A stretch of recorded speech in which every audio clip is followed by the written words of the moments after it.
SCOയുടെ 25ാം സമ്മിറ്റാണ് നടക്കുന്നത്. ചരിത്രത്തിൽ ആദ്യമായിട്ടാണിത് ഇത്രയധികം വാർത്താ പ്രാധാന്യവും ലോകത്തിൻ്റെ ശ്രദ്ധയും അതുപോലെ രാജ്യത്ത് നമ്മുടെ ഭാരതത്തിലും എല്ലാ മാധ്യമങ്ങളും വളരെയധികം പ്രാധാന്യം കൊടുത്തത്.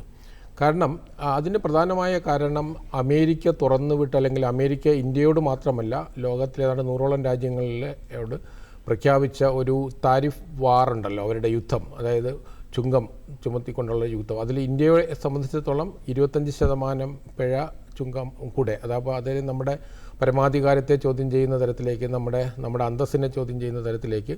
അപ്പം റഷ്യയിൽ നിന്ന് ഓയിൽ ഇറക്കുമതി ചെയ്യുന്നു എന്നുള്ള കാരണം പറഞ്ഞാണ് അതിന് കാരണമായി പറയുന്നത്. നമ്മൾ ഈ റഷ്യയിൽ നിന്ന് ഓയിൽ മാത്രമല്ലല്ലോ, നമ്മുടെ ഡിഫൻസ് മേഖലയിൽ ഏറ്റവും കൂടുതൽ ഇന്ത്യക്ക് സഹകരണമുള്ള രാജ്യമാണ്. പതിറ്റാണ്ടുകളായിട്ട് 60 വർഷത്തിലധികമായിട്ട് വളരെ സൗഹൃദമുള്ള 2 രാജ്യങ്ങളാണ്. ലോകത്തിലേറ്റവും വളരെ ശക്തമായ സുദൃഢമായ ബന്ധമുള്ള രാജ്യമാണ്. അപ്പോൾ അതുകൊണ്ടൊരു പുതിയ ഒരു മുന്നേറ്റമല്ല ഇതിനകത്ത് വന്നത്.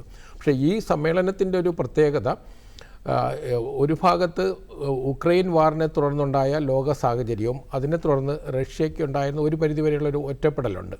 അതുപോലെ തന്നെയാണ് ചൈനയോട് വളരെ ഒരു അഗ്രസീവ് ലൈന് അടുത്ത കാലത്തായിട്ട് അമേരിക്ക കഴിഞ്ഞ കുറേ വർഷങ്ങളായിട്ടുള്ള അടുത്ത കാലത്ത് കുറച്ചുകൂടെ അഗ്രസീവായൊരു ലൈൻ എടുക്കുകയും 2020 ശേഷം നമുക്ക് ഗാൽവാൻ ഇഷ്യൂ വന്നതോടെ ഇന്ത്യയും ചൈനയ്ക്കെതിരായ ഒരു നമ്മുടെ നയതന്ത്ര ബന്ധങ്ങളിൽ, നമ്മുടെ കൊമേഴ്സ്യൽ ബന്ധങ്ങൾക്ക് കാര്യമായ ഇടിവൊന്നും വന്നിട്ടില്ല. ഇന്ത്യ ഏറ്റവും വലിയ ട്രേഡ് പാർട്ണറാണ്, ഏറ്റവും കൂടുതൽ ഇറക്കുമതി ചെയ്യുന്ന രാജ്യമാണ് അവിടെ നിന്ന്. പക്ഷേ അതേസമയം തന്നെ നമ്മുടെ ബന്ധങ്ങളിൽ ഒരുപാട് വിള്ളൽ വീഴുകയുണ്ടായി. ആ ഒരു പശ്ചാത്തലം ഒരു ഭാഗത്തുണ്ട്. അപ്പോൾ അതിന് സമാന്തരമായിട്ട് ഈ മേഖലയിൽ ചൈനയ്ക്ക് ബദലായിട്ട് ഇൻഡോ പസഫിക്കിൽ ക്വാഡ് എന്നുള്ള ഒരു അതൊരു ഡയലോഗ് ലെവലിലാണ് ഇന്ത്യ, ഓസ്ട്രേലിയ, അതുപോലെ ജപ്പാൻ, അമേരിക്ക എന്നുള്ള ആ ഒരു കോമ്പിനേഷൻ നടക്കുകയുണ്ടായി. അപ്പോൾ ആ തരത്തിൽ ചൈനയെയും കോർണർ ചെയ്യുന്ന ഒരു അവസരമുണ്ടാകുന്നു. റഷ്യയ്ക്കുണ്ടായ പ്രശ്നങ്ങൾ അത് ഉക്രൈൻ വാറുമായി ബന്ധപ്പെട്ടാണ്. ആ ഒരു പശ്ചാത്തലത്തിൽ നിന്നാണ് മൂന്നാമത് ഇന്ത്യയെ അമേരിക്ക പ്രതിക്കൂട്ടിലേക്ക് കൊണ്ടുവരുന്നത്.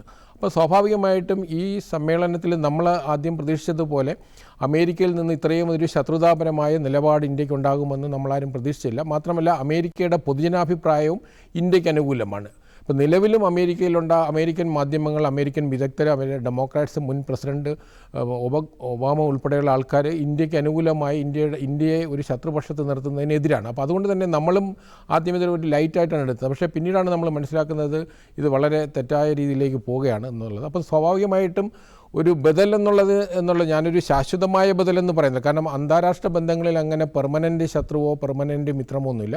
പക്ഷേ നമ്മളെ സംബന്ധിച്ചിടത്തോളം നമ്മുടെ രാജ്യ താല്പര്യമാണ്, നാഷണൽ ഇൻട്രസ്റ്റ് തന്നെയാണ് നമ്മുടെ പ്രൈമറി ആയിട്ടുള്ള ലക്ഷ്യം. നമ്മുടെ നാഷണൽ ഇൻട്രസ്റ്റിന് അനുകൂലമായി മാത്രമേ ഭാരതത്തിന് മുന്നേറാൻ കഴിയുള്ളൂ.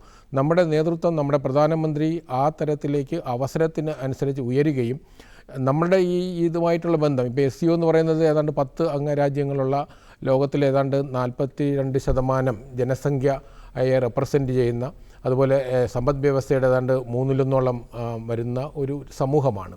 അപ്പോൾ ഇതിന് സമാന്തരമായിട്ട് ഈ 2025-26 ലോക ചരിത്രത്തിൽ, അതായത് 1945 രണ്ടാം ലോകമഹായുദ്ധത്തിൻ്റെ അവസാനത്തിന് ശേഷം രൂപപ്പെട്ട ഒരു ചരിത്രത്തിൽ നമ്മൾ പറയുന്ന കോൾഡ് വാർ എന്നുള്ളത്, 91 ആ കോൾഡ് വാറിന് ശേഷം അമേരിക്കൻ ഡോമിനൻസ് ഉള്ളൊരു ലോകക്രമം ഉണ്ടായിരുന്നു. ആ അമേരിക്കൻ ഡോമിനൻസിനെ ഔദ്യോഗികമായിട്ട് ലോകത്തെ ശക്തമായ രാജ്യങ്ങൾ, ഇന്ത്യ ഉൾപ്പെടെ ചലഞ്ച് ചെയ്തുകൊണ്ട് ഈ സമ്മേളനം നടത്തി എന്നുള്ളതാണ് ഇതിൻ്റെ ഏറ്റവും വലിയ പ്രസക്തം. ഇതിനെ തുടർന്നുണ്ടാകുന്ന ഈ റഷ്യൻ പ്രസിഡൻറ്റിൻ്റെ ഇന്ത്യ സന്ദർശനം വരുന്നുണ്ട്. 2026 ഇന്ത്യ ഹോസ്റ്റ് ചെയ്യുന്ന ബ്രിക്സ് ഉച്ചകോടിയും വരുന്നുണ്ട്. അപ്പോൾ സ്വാഭാവികമായിട്ടും നമുക്കൊരു മുന്നിൽ ഒരുപാട് സാധ്യതകളുണ്ട്. ഇന്ത്യ, അതായത് അമേരിക്കയ്ക്ക് ഡോളറിന് ബദലായൊരു കറൻസി, അതായത് ബ്രിക്സ് കറൻസിയെ ഇന്ത്യ പച്ചക്കൊടി കാണിക്കുകയാണെങ്കിൽ അത് ലോക ചരിത്രത്തിൽ അല്ലെങ്കിൽ അമേരിക്കയുടെ മേധാവിത്വത്തിന് ഏറ്റവും വലിയ ചലഞ്ചായി മാറും. വരുന്ന ആളുകളിൽ നമ്മൾ ആ തരത്തിലായിരിക്കും കൂടുതൽ ചർച്ചകളുണ്ട്.